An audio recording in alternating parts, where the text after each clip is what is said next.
Muito obrigado, Felca. Sente-se aqui. A gente fica um pouquinho do programa conversando. Maravilha. Há quanto tempo você, pelo que eu li, você aos 12 anos de idade resolveu ser um protagonista na internet, mas daí seus pais falaram não, é isso?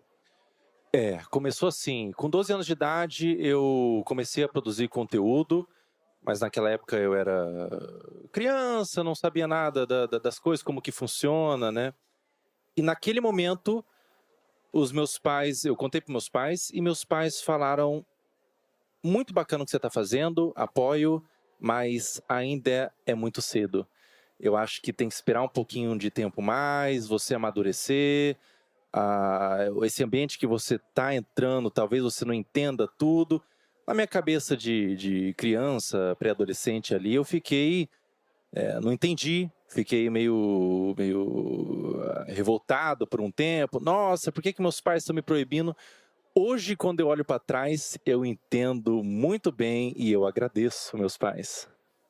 E aí você voltou com que idade a produzir? Com Felca, que é o canal que eu cresci na internet, que eu fiquei conhecido, foi em 2019 que eu publiquei o primeiro vídeo.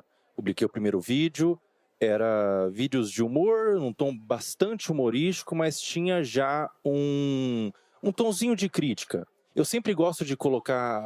Hoje meus vídeos são muito críticos, e com muito humor também, e eu sempre gosto de colocar crítica inserida no humor. E tem funcionado. Aos poucos, meus vídeos têm ficado mais críticos, ainda mantenho humor, mas têm ficado mais críticos.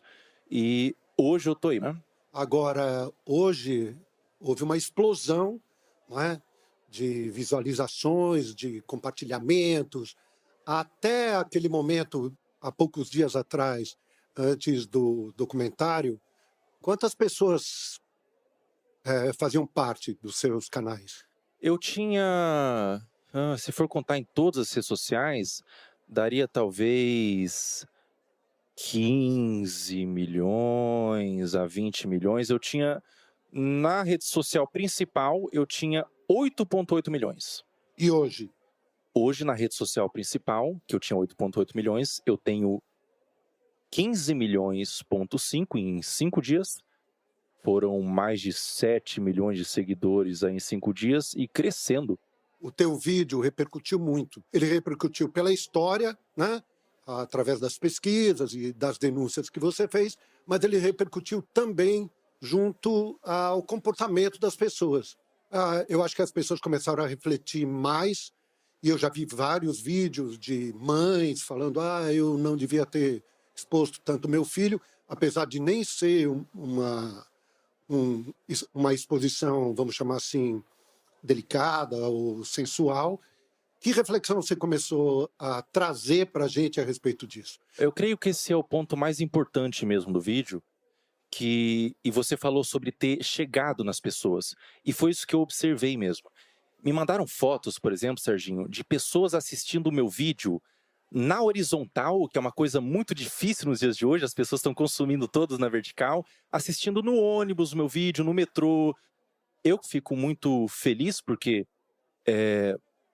não é sobre mim, não é sobre eu como pessoa. É sobre a causa mesmo. Essas crianças, essas contas de perfis de crianças estão sendo utilizadas para promover trocas de pornografia infantil. Isso é muito sério. Isso é muito sério. É um assunto muito delicado, é um assunto aversivo de ser falado, é um assunto que causa repulsa, mas ele tem que ser falado. Infelizmente, é um assunto que acontece em pequena e grande escala, de forma menos ou mais problemática. Acontece desde uma exposição, desde uma adultização, crianças se portando como adultos, até crianças sendo sexualizadas de fato, né? É doentio. É doentio, é completamente doentio. É muito importante a gente falar sobre isso. E eu observei que esse movimento na internet de crianças produzindo conteúdo e o público, ele era dividido. Ele tinha outras crianças consumindo, alguns pais consumindo, mas ele tinha naquele público também, isso é muito sério, pedófilos. Tinha pedófilos consumindo aquele conteúdo. E era um conteúdo, Serginho, que se eu mostrasse pra você, sem dar o contexto, você ia falar que era um conteúdo inocente. Era uma criança brincando, era uma criança se divertindo ali com as amigas, mas existiam pedófilos, desculpa dizer, eu sei que é forte, cantando aquelas crianças. E daí você vê aquilo, você vai vendo aquele movimento, você vai vendo acontecendo, e você vai vendo pessoas que produzem conteúdo para suas crianças, pessoas que às vezes adultizam propositalmente a criança. Se você não sente uma indignação, você não é um ser humano. E eu, eu senti uma indignação, tinha um público e falei. Simplesmente liguei a câmera. Na minha simplicidade, o estúdio que você vê branco lá, o estúdio contratado, é o meu quarto. É o meu quarto, é a minha câmera ali que eu liguei, falei. As reuniões de pauta era eu e meus amigos, que a gente entrava em ligação, conversava. Cara, isso aqui tá legal, isso aqui não vai, isso aqui vai. E causou um movimento tão gigantesco, Serginho, que agora, nesse momento, está sendo meio nebuloso, está sendo meio difícil de cair a ficha. Mas é um convite para as pessoas que estão assistindo, todo mundo que está aqui na plateia, é um convite para vocês entenderem que vocês têm voz.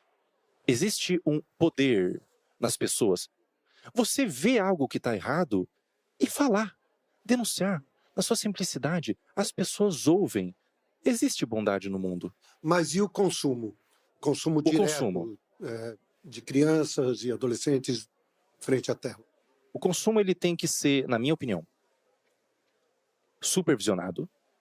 O pai tem que supervisionar o que a criança consome na internet, porque é muito fácil é muito fácil, o algoritmo mesmo é trabalhado para isso. É muito fácil a criança sair de uma animação divertida, que ela se diverte, para um conteúdo não apropriado. É muito fácil isso acontecer. É um movimento que acontece muitas vezes. E se você, enquanto pai, tiver a capacidade de supervisionar o seu filho com 10, 11, 12 anos, ele pode consumir de forma moderada, na minha opinião, mas se você não tem a capacidade, se você não consegue ser um pai presente, se você trabalha muito, às vezes tem muitas ocupações e tudo mais, na minha opinião, bloqueio. E uma outra coisa não sobre consumo, Serginho, é sobre produção de conteúdo. Criança não tem que produzir conteúdo na internet. Não tem.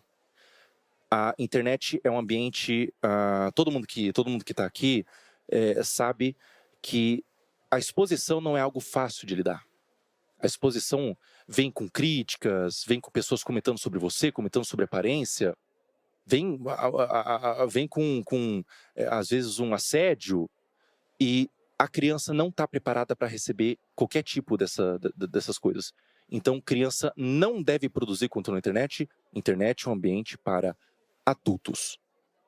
Muito bem. Tem alguém que gostaria de fazer perguntas aqui? Você aqui, vamos começar. Começa o nome? Ana. Tudo bem? Mais para ver sua opinião, assim, porque a gente sabe que isso não é de hoje. Não começou a postar os vídeos, principalmente do caso que você falou no vídeo, não começou esse ano.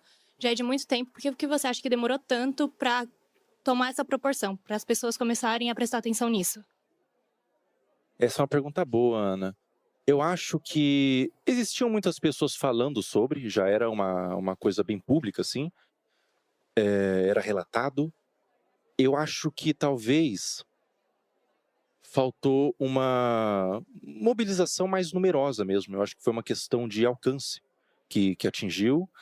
E o alcance vem quando uma pessoa decide. Eu acho que não vem quando a pessoa tem muita autoridade ou qualquer coisa do tipo. Eu acho que o alcance vem quando a pessoa decide reunir informações importantes desde o cerne da questão. Então, reunir provas, pesquisar, denunciar. Quando ela faz ela reúne informações em um vídeo que seja também fácil de consumir, porque muitas pessoas fazem vídeos, falam sobre, mas não querem se envolver. Elas falam de forma meio assim, direta, comentam só para ganhar alguma coisinha em troca. Quando a pessoa decide colocar a cara mesmo, não é sobre a autoridade da pessoa, é talvez sobre o ímpeto de realmente querer causar uma mudança. Eu acho que tem a ver com isso. Quem mais, por favor? Aqui, você. Fala, garoto. Como é seu nome? Opa, prazer. Meu nome é Lucas. Queria perguntar para o Felca o que foi mais difícil para você depois dessa denúncia que você fez através do documentário, se foi montar, editar o vídeo, juntar essas várias denúncias, né, que você juntou para fazer esse documentário, ou o que teve de repercussão, seja positiva ou negativa. Com certeza o que foi mais difícil foi reunir essas informações, porque parte da demora da postagem do vídeo, eu fiquei 1 ano fazendo essa pesquisa, de ser um tema, foi eu sozinho fazendo essa pesquisa, e é um tema tão aversivo que se você não tem se você não tem um sangue de barata, e eu não tenho, você não consegue ficar nisso por 30 minutos ao dia. Eu ficava vendo aqueles materiais e procurando e buscando, e ficava com tanta agonia, tanta amargor assim na boca, que eu, pela minha saúde mental, vou dar um tempo, vou fechar o notebook e vou voltar amanhã. Então, esse foi o mais difícil. A repercussão, por mais que seja muita coisa acontecendo ao mesmo tempo, é muito positiva. Eu estou muito feliz porque se estão dando luz para essa causa, eu creio que possa haver mudanças. Então, é extremamente positivo. Eu estou super realizado, super satisfeito. Mas, por outro lado, tem gente que não gostou. E eu queria saber como é que você recebeu, e se foram só críticas ou chegou a ter ameaças? Algumas ameaças, sim, Serginho. Algumas críticas, alguns movimentos de difamação, de tentar descredibilizar e tudo mais. Como eu recebo isso, a gente sabia, eu sabia o que eu estava fazendo, a gente sabia, eu e meus amigos, eu e minha equipe de editor e tudo mais, as pessoas que estavam por trás, a gente sabia que o que a gente estava fazendo era grande e tudo era esperado. Tudo era esperado. Olha, a gente não sabe exatamente o que vai acontecer, mas vai vir ameaças, vai vir, talvez venham alguns processos, talvez venha gente insatisfeita com o que eu fiz. Existe também, Serginho, isso é delicado de falar, mas é verdade, existem alguns pedófilos que se incomodaram pessoalmente por eu estar tentando quebrar o esquema de pedofilia deles. Esses pedófilos, eles vão se sentir atacados pessoalmente e vão bater de frente, mas, sinceramente, quem tem que ter medo são eles, não uma pessoa que está denunciando. Quem tem que ter medo são os pedófilos. Fala. Boa noite, meu nome é Mavi. Boa noite. E a minha pergunta é, depois da repercussão do seu vídeo e a ação do Ministério Público, o que você acredita e qual mecanismo podemos usar para proteger as nossas crianças das redes sociais? Existe o ECA, por exemplo, o Estatuto da Criança. Existem leis para proteção. O que esses criminosos fazem são crimes. Então, eu acho que o melhor movimento, a melhor iniciativa é a iniciativa do indivíduo de denunciar, de ir atrás, de procurar, reunir provas, pesquisas e denunciar o que está vendo na internet. Denunciar. E se tudo der certo, a gente consegue uma mudança no algoritmo para que esses conteúdos não sejam nem capazes de chegar no seu feed. Muito obrigado pela tua vinda Serginho. aqui, viu? Obrigado Mesmo. Parabéns pelo seu trabalho. Obrigado, Serginho. Obrigado, viu?